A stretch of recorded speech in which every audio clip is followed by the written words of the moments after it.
आज फिर से एक प्रश्न आया है मेरे पास। वो है कालिया मोक्ष लीला के बारे में, इसके गुणार्थ के बारे में कुछ कहना। तो विषय तो बहुत ही गंभीर है, क्योंकि ये संपूर्ण कृष्ण लीला है। कालिय दमन या कालिय मोक्षण कुछ भी कहे, इसका गुणार्थ कहानी तो प्राय सभी को ही पता हुआ होगा। तो अब मेरे जो गोष्ठोतंत्र है, जो कहलवाएगा वही मैं कहूँगी, आप लोग सुनते रहे।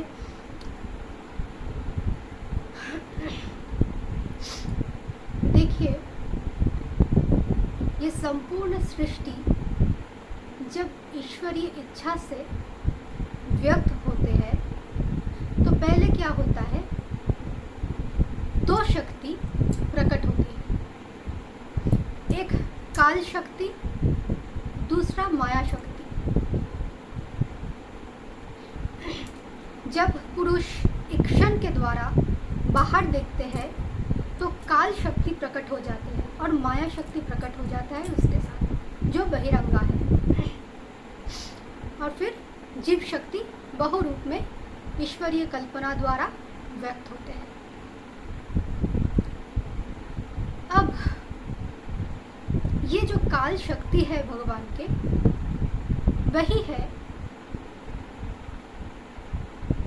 कारणार्णवशायी, जो वैष्णव शास्त्र में कारणार्णवशायी नारायण के बारे में कहा गया, वो द्वितीय पुरुष यानी कि भगवान के दूसरा रूप, जिसे अनंत भी कहा जा सकता है, जो परम बलवान है। इसलिए जो बलराम है, तो ये जो काल शक्ति है इसे अनंत कहते हैं, अनंत भी कहा जाता है। और भगवान ये अनंत नाग के गोद में ही विश्राम करते हैं, योग निद्रा में शयन करते हैं। अब ये जो कारणार्णवशायी या फिर अनंत कुछ भी कहो, ये जो है ये सर्प आकृति है, इसलिए अनंत नाग कहते हैं इसे, अथवा शेष नाग कहते हैं इसे। शेष मतलब अनंत और शेष का एक ही मतलब होते हैं, अनलिमिटेड, और वही कारण अवस्था है। इसलिए वो जल के ऊपर रहते हैं और उनके ऊपर रहते हैं नारायण। नारायण डायरेक्ट जल के ऊपर नहीं रहते, ध्यान दीजिएगा। जल के ऊपर क्षीर सागर में अथवा कारण सलिल में पहले रहते हैं शेषनाग अथवा अनंतनाग, फिर उनके ऊपर उनके गोद में शयन करते हैं नारायण। तो ये कारण जो अवस्था है, कारणार्णवशायी नारायण होता है। तो उस कारणार्णवशायी नारायण से ही कार्यावस्था सृष्टि व्यक्त होता है। और इसलिए वो कारणार्णवशायी ज्ञान सलिल से लेकर पाताल रूपी रसमय सलिल तक, रसमय प्रपंच तक एक सर्प शक्ति ही अथवा सर्प आकृति ही विस्तार हुआ, कुटिल रूप में अथवा वक्र रूप में। ध्यान दे, बहुत ही गंभीर तत्व है। पाताल लोक कहाँ? हमारे कुलकुंडलिनी, और उस कुलकुंडलिनी शक्ति एक सांप के द्वारा परिपूर्ण रहते हैं। एक सांप सर्प आकृति का ही होता है वो, जिसके अंदर वो शक्ति छुपी हुए होते हैं। सारे शक्ति के केंद्र छुपे हुए होते हैं उस सांप के बीच में, सांप के अंदर। और हमारे जो ब्रह्मरंध्र है उसे क्या कहा जाता है? सहस्रार कहा जाता है। और वो सहस्त्रार है वो ज्ञानमय शरीर जहाँ परम पुरुष परम शक्तिमान शयन करते हैं। समझ में आया? सहस्त्रार जो ब्रह्मरंध्र में है वहाँ परम पुरुष परम तत्व रहते हैं,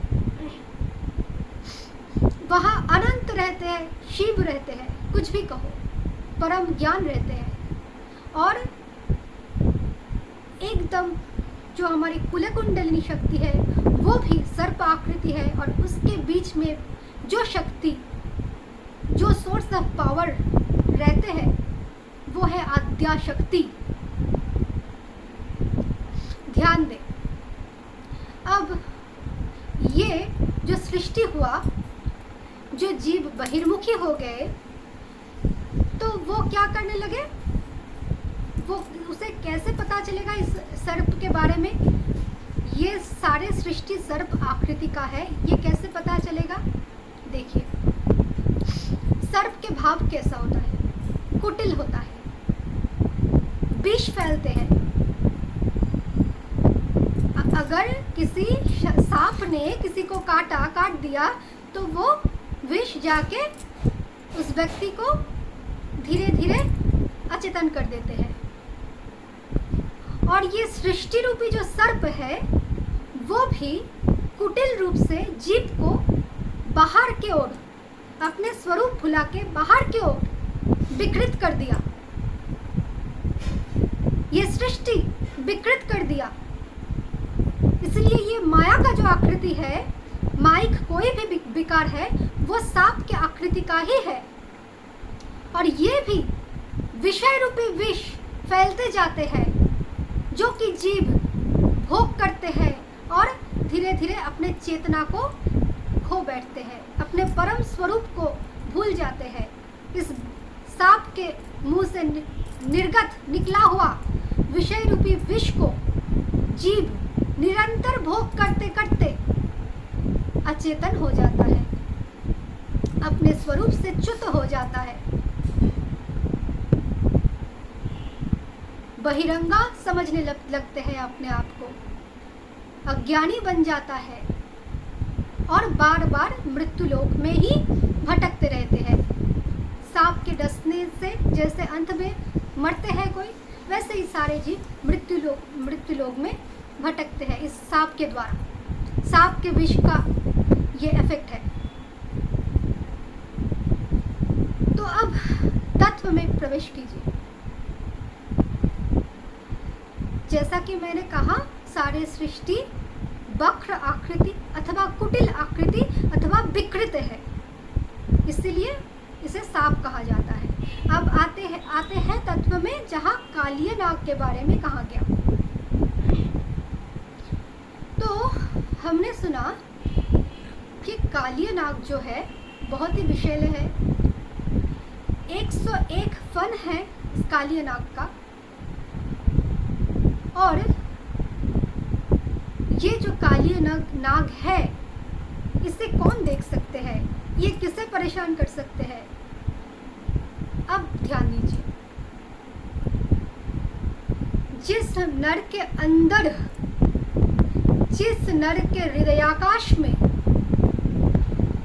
नारायण का आविर्भाव हुआ, प्रेम के द्वारा, अनन्य प्रेम, अनन्य भक्ति, अनन्य ज्ञान के द्वारा, कृष्ण विषय ज्ञान के द्वारा जिस नर के अंदर कृष्ण लीला प्रकट हुए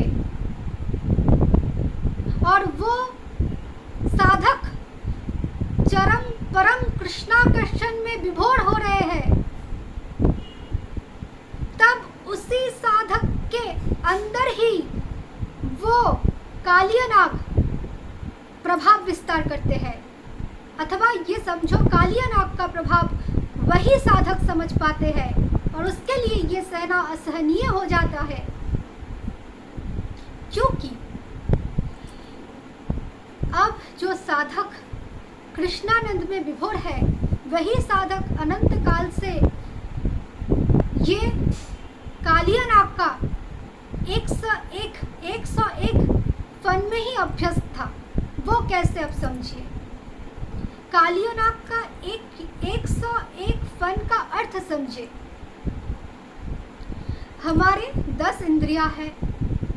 ये 10 इंद्रियां जब 10 तरफ जाके धावित होके 100 प्रकार के वृत्ति पैदा करते हैं, मन सहित मन को संयुक्त करके 100 प्रकार की वृत्तियां पैदा करते हैं हमारे 10 इंद्रियां, तो वो हो जाता है कालियानाग का 101 फन।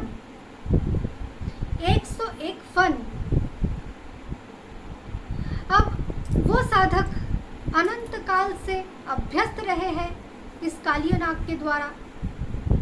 तब वो कालियानाग नहीं थे, वो रसमय प्रपंच के विषय, विष रूपी विषय को भोग करते जाते थे, समझते नहीं कि ये कालियानाग का प्रभाव है। और अब जब वो साधक परिपक्व हो गए, उच्च स्थिति में पहुंच गए, कृष्ण लीला अंदर ही अंदर अनुभव करने लगे, तब उसे ये एक एक वृत्ति असहनीय हो जाता है, जो उसे कृष्णानंद से विच्युत करना चाहता है, जो कृष्णानंद से दूर हटाना चाहता है। वो एक एक जागतिक जो 101 वृत्ति, वो है कालियानाग का एक एक फन से निकला हुआ विष, विषय रूपी विष का उत्पीड़न, अत्याचार। और ये कहाँ पर हो रहा है कालियानाग का अत्याचार? यमुना पर, कालिंदी पर। यह भी कालिंदी है। तो कालिंदी, इंदी शब्द में भी इंदु शब्द का अर्थ चंद्र होते हैं। इंदी शब्द में भी चंद्र को ही समझाया जा सकता है। और चंद्र अर्थात क्या होता है? मन होता है।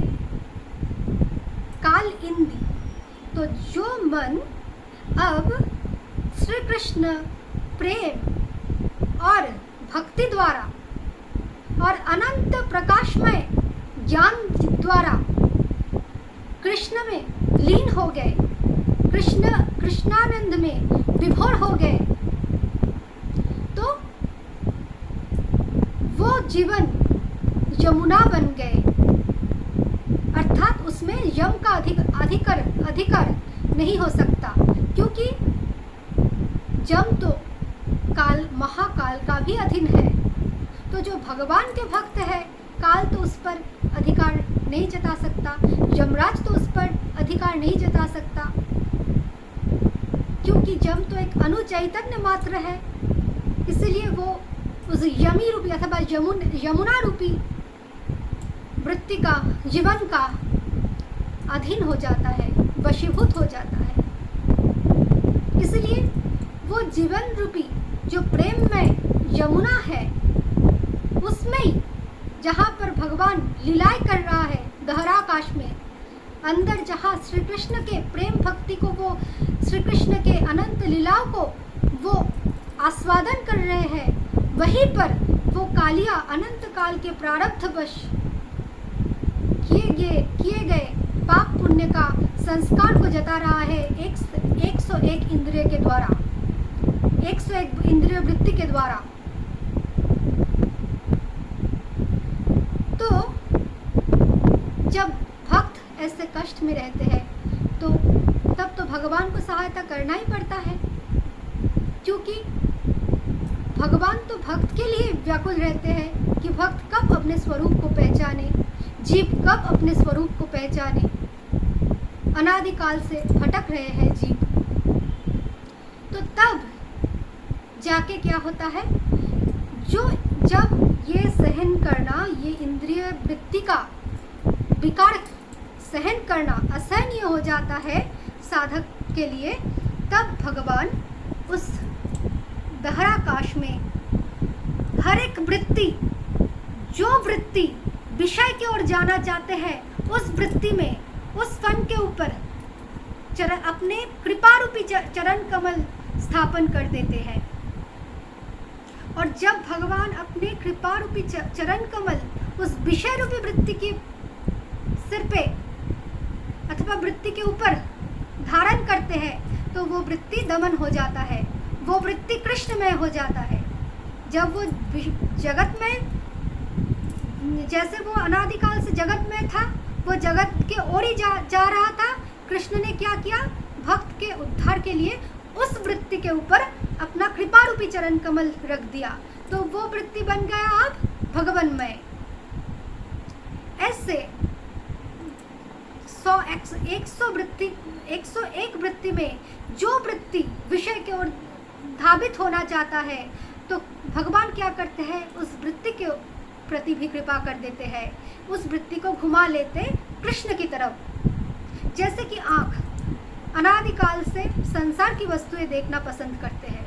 अब जिसका जीवन कृष्णमय हो गया, वो अगर भूल से भी उस अभ्यास के द्वारा, संस्कार के द्वारा किसी भी विषय चीज को देखकर थोड़ा सा भी आकर्षित अनुभव करे, तो भगवान क्या करेंगे, तत्क्षण उस चीज में ही जिसमें उसे आकर्षण दिखाई दे रहा है, उस चीज में अपना स्वरूप दिखा देंगे, अर्थात वो चीज भी उसके लिए कृष्णमय हो जाएगा।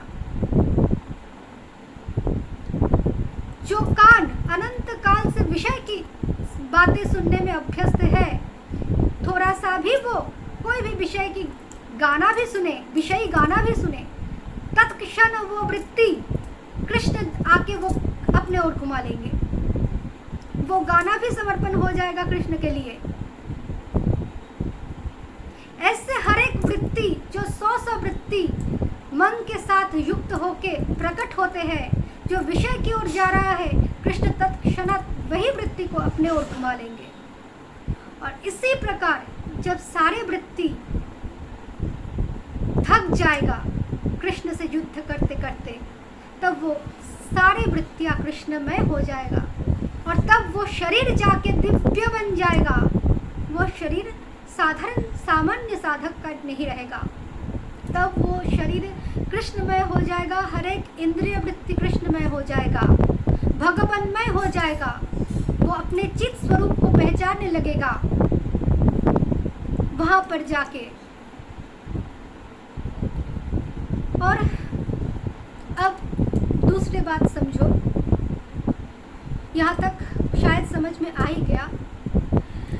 कालिया नाग ने, जब श्री कृष्ण कालिया नाग के 101 फन के ऊपर नृत्य कर रहे थे, तो जब वो असहनीय हो गया वो कालिया नाग के लिए, तो वो रक्त वमन करने लगे, ऐसा लिखा हुआ है।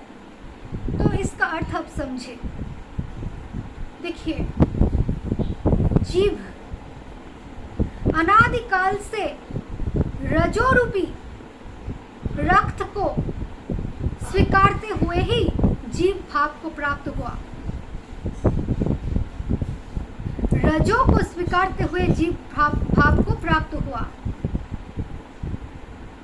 इसीलिए उसके अंदर जो राजसिक प्रवृत्ति है, जो कामनाएं है, जो अनादिकाल से उसके अंदर पालित हुए हैं, उसे चालना किए हैं, और वो जब अभी परिपक्व की स्थिति में है, तो वो वृत्तियां असहनीय अत्याचार के द्वारा क्या कर रहे हैं, अब वो सब अहंकारी रक्त को, अहंकारी जीवत्व को, जो अहंकार के द्वारा जो जीवत्व के बंधन है, उस बंधन को निकालते जा रहा है। तो वो अहंकार रूपी रक्त जो जीवत्व के बंधन को गाढ़ा करते हैं, वो बंधन को निकाल रहे हैं, संसार को वमन कर रहे हैं। जो संसार अनादिकाल से कल्पित थे, भटकाया हुआ है, वो अब निकाल रहे हैं, और रसना के द्वारा निकाल रहे हैं। रस भोगते हैं जीव रसना के द्वारा। रसना मतलब वरुण, रसना के जो देवता है वो है वरुण, और ये जो प्रपंच है वो रसमय है। तो हम रस लेते हैं, जीव क्या करते हैं, रस लेते हैं प्रपंच से। आँख भी रस लेते हैं, कान भी रस लेते हैं, इसलिए सब कुछ रसना ही है। मानो रसना शब्द सिर्फ जिह्वा से नहीं समझाया जा सकता, क्योंकि सब कुछ रस स्वरूप ही है। तो ये दूसरा प्रसंग है। इसलिए वो उन्होंने क्या किया? निकाल दिया, वमन कर दिया अनंत काल के संकल्प को, अनंत काल के जीवत्व के बंधन को निकाल दिया। और एक चीज जो हम सब जानते हैं, कृष्ण ने उस नाग के सिर के ऊपर नृत्य किया। तो नृत्य से कैसे युद्ध किया? नृत्य के द्वारा युद्ध का अर्थ क्या है? देखिए, श्री कृष्ण के जो चरण कमल है, वो चरण कमल से ही पृथ्वी का प्राकट्य हुआ। पृथ्वी का प्राकट्य हुआ मतलब पृथ्वी गतिशील हुए। इसीलिए उपनिषद में विष्णु को पदाधिष्ठात्री देवता कहा जाता है, मतलब वो चरण का कंट्रोलर है विष्णु। इसलिए स्थिति भी मतलब सृजनशीलता भी गतिशील होता है। जो सृष्टि है वो गतिशील इसलिए है क्योंकि पैर में चरण का जो अधिष्ठात्री देवता है वो विष्णु है। इसलिए चरण पैर से ही जीव चलते हैं और काल चक्र भी गतिशील रहते हैं। विष्णु के गति है ये चरण, इसलिए चरण कमल से पृथ्वी का संबंध, चरण कमल से पृथ्वी का प्राकट्य। अब और एक बात देखिए, वेदांत में कहा गया, वेदांत में एक अधिकरण है, वो है छंदः विध्यानात्, मतलब ये जो सृष्टि है वो छंदमय है, वो छंद के द्वारा चलते हैं। और आप तो जानते हैं 7 छंद क्या क्या है, त्रिष्टुप, अनुष्टुप आदि। तो सारी सृष्टि एक छंदमय है। 7 आवरण छंदमय से चलते हैं, छंदमय गति से चलते हैं। और ये छंद कहाँ से प्रकट होता है? नर तनु के द्वारा। ये छंद भी प्रकाश पाते हैं नर तनु के द्वारा। ये छंद को अनुभव कर सकते हैं एक नर। तो हुआ नर्तन। अब 3 को एक साथ ले लो, जैसे गतिशीलता, मैंने कहा अभी अभी गतिशीलता,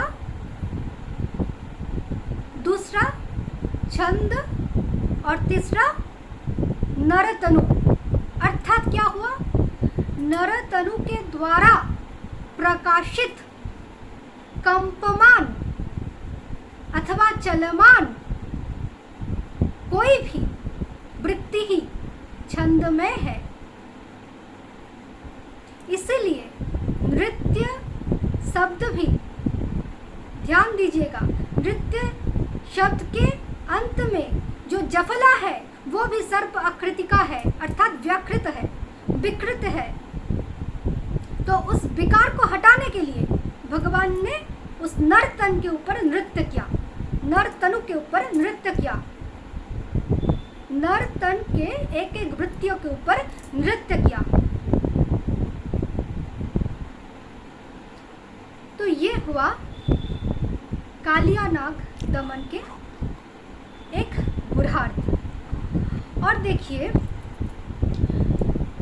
हम ये भी सुने हैं हमने कि जब वो भगवान ने नृत्य किया कालिया नाग के फन के ऊपर, तो वो कालिया नाग के ऊपर एक भगवान के पद चिन्ह अंकित हो गया। इसका अर्थ समझिए, जो भगवान के हो गए हैं उसका अभयदाता है भगवान। वो नित्य भय मुक्त होके भगवान के प्रेम में शलील में, तब वो शलील और कालिया नाग काल और कली के अधीन नहीं रहता। इतने दिनों से जो कालिया नाग रूपी 101 फन का जो विष का अत्याचार साधक ने सह लिया, अब जब उस काल और कली को भगवान ने मर्दन किया, काल और कली के अतीत कर दिया उस भक्त को, तब वो निश्चिंत होकर, कालातीत होकर भगवान से हृदय आकाश में रमन करने लगते हैं, रमन करते हैं हृदय आकाश में। आकाश तत्लिंगात, आकाश ही है, आकाश मतलब हृदय आकाश, वही है भगवान के साथ मिलन के जगह।